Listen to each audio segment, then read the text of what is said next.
Attach the Kingpin adapter to the trailer's Kingpin and slide the locking pin into place. Secure this connection with the supplied D-pin. Slide the mounting ring tube onto the Kingpin adapter, ensuring that the bottom edge of the tube is flush with the base of the adapter. Loosely tighten the set screws into place. Make sure the wings of the mounting ring tube are parallel with the front section of your trailer.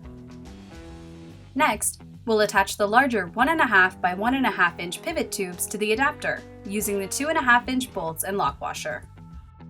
Thread the bolt and lock washer through the pivot tube and tighten the bolt loosely to allow room for adjustments. Turn the pivot tubes towards your trailer at a 45-degree angle in preparation for the inner and outer tubes. Repeat this on the other side of the adapter. Next, we'll move on to the Kingpin box. With the 1.5 inch bolt, flat washer, and lock washer, thread the coupling nut into the outer portion of the Kingpin box. To do this, you may have to remove one of the existing bolts from your Kingpin box. Tighten the coupling nut as much as possible for a secure connection.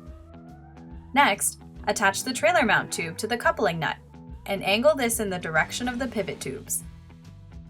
Repeat these steps on the other side of the Kingpin box.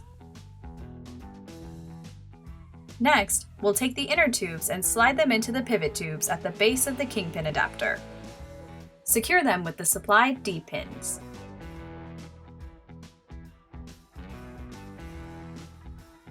Using the pre-made holes in the outer tube as a guide, drill a hole into one side of the inner tube and then the other to complete the through hole.